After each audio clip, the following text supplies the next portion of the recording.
And then we have another one. We have two different gifted learners. Our second has notable executive functioning difficulties. Though his teacher says they are age appropriate, we see he is tripped up by these deficits. How do we get teacher buy-in? Well, my suggestion, and Erica, please jump in, or anybody, is I'm sure you have reached out to your teacher, but that open line of communication is really key in that. Oftentimes, these executive functioning skills do look like lack of motivation and as some might say, laziness, and we know that it's not. And so, using specific examples and specific situations may help in getting that teacher buy-in or sharing with that teacher, giving more examples of what that might look like for your student. Yeah, I was just going to add too, get the counselor involved if there's a counselor at the school. Obviously, you're talking to the student's teacher and it might not be being well received. So having a conversation with the counselor that might be more trained, it may be some executive functioning skills and helping students in the classroom might be a key to do that too. So it's kind of getting you the right resource, the right person in the resource. And then if that doesn't work, then I would recommend talking to a special education director or talking to a director of the school too. But I would say use that kind of chain of command and the resources available at the school. All right. Are you able to figure out what issues a student has if it is always taking too long during tests?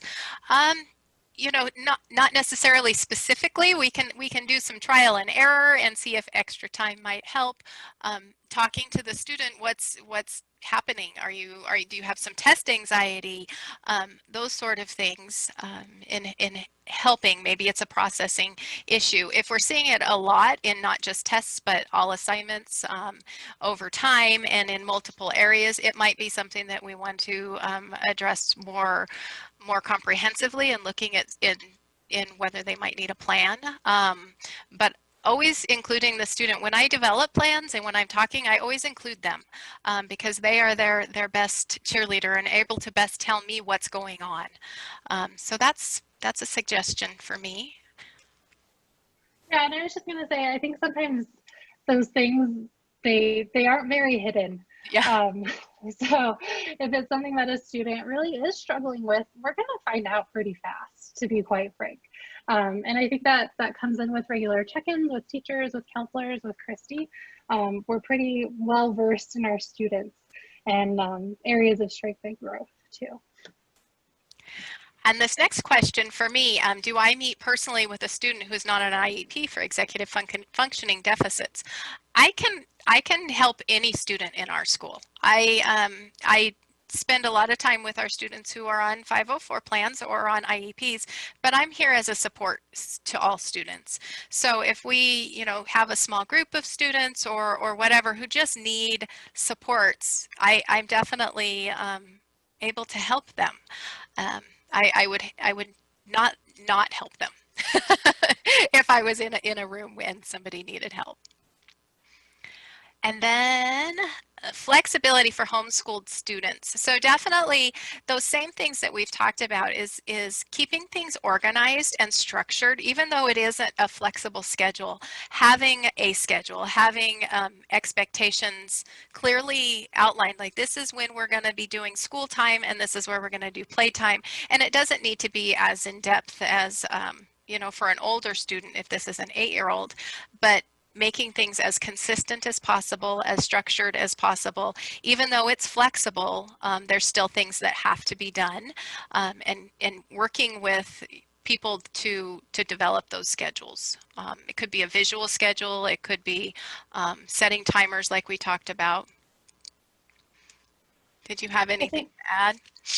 Yeah, I think too, I say this like in our parent meetings, kids like boundaries.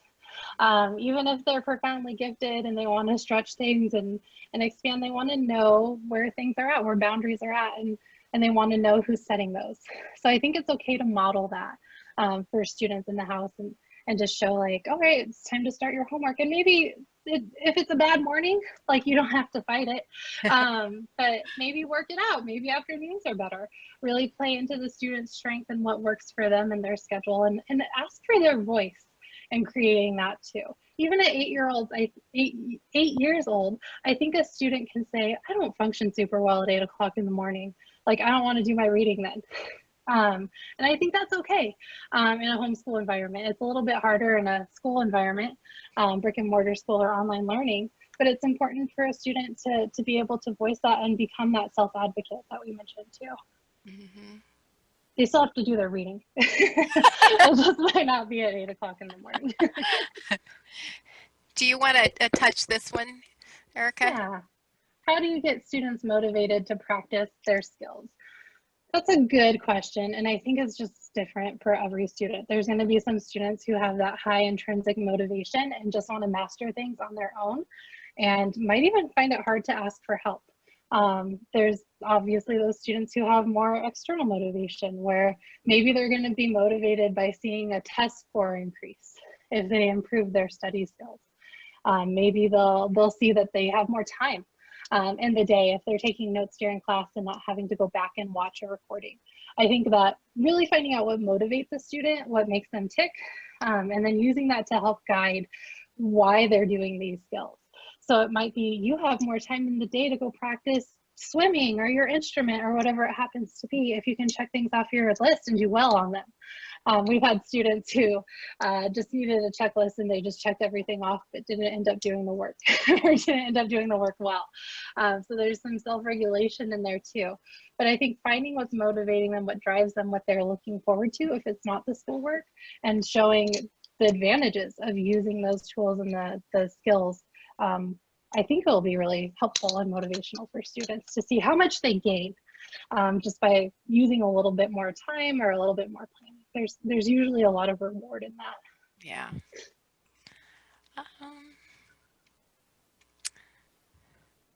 I hope, Amanda, that we were able to answer those questions for you, and I'm glad that we were able to give you some information. This stuff helps as adults as well. I struggle with some of my organization at times. Erica was talking about having her desktop. Well, my desktop's a mess, and so is my desktop. So I always having strategies and looking for new ones to help me and my organizational skills. So it doesn't matter what age. It really doesn't. And for younger students, 9 and 10, Erica had shared a bunch of things that might really work for that age group, as well as during our presentation. So hopefully we were able to answer some of those for you as well. And then Habitica. I'm not sure if I said that correctly, but my understanding is that that's an app that makes it fun. So it turns like the real life executive functioning skills into a game for students. I personally have never used it, but I could see where that might be motivating for some students, especially younger students. Are you familiar with that, Erica? I have not heard of that one, but as we were saying with Todoist, when you check off the things, you get a little gamification with it. And if someone's really into that, I could see it being so helpful. We have some very badge enthusiastic staff members that enjoy doing trainings and getting badges for that, even as adults. So why wouldn't students like that? So if that's something that your student enjoys and is working, like, please let us know how it's going. Yeah, definitely.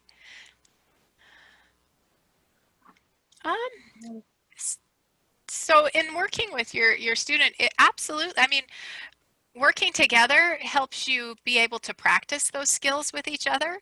And even though a skill might be something that one of your children has, but your other one is struggling with, it can help grow and help build the other one up. And so I think that both possibly working together and individually might be beneficial to both students.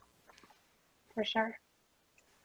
There's a question about getting buy-in from a student, a ninth grader who would rather say that they can overcome their deficits if they just try harder. I don't think that's an uncommon sentiment. I would say one thing I would do is I would set a timeline on that. So I would say, okay, you have this X number of days or weeks to show me that you can do it on your own. and I'm going to stay out of it. I'm going to let you try and do it and succeed. And if you can, great, perfect, love it. If in that time frame things don't get better or maybe they get worse, we're going to have to talk about ways to improve in this. So again, it's that setting those boundaries, allowing students to have a voice and let them try something out. And if it's not working, you come back to the drawing board and maybe work on it together, or maybe in a parent-teacher conference if those are happening at a school, or make an appointment with the counselor again. These are all things that you can do to really help a student. And sometimes it really just helps for that student not to hear from a parent. Sorry, parents.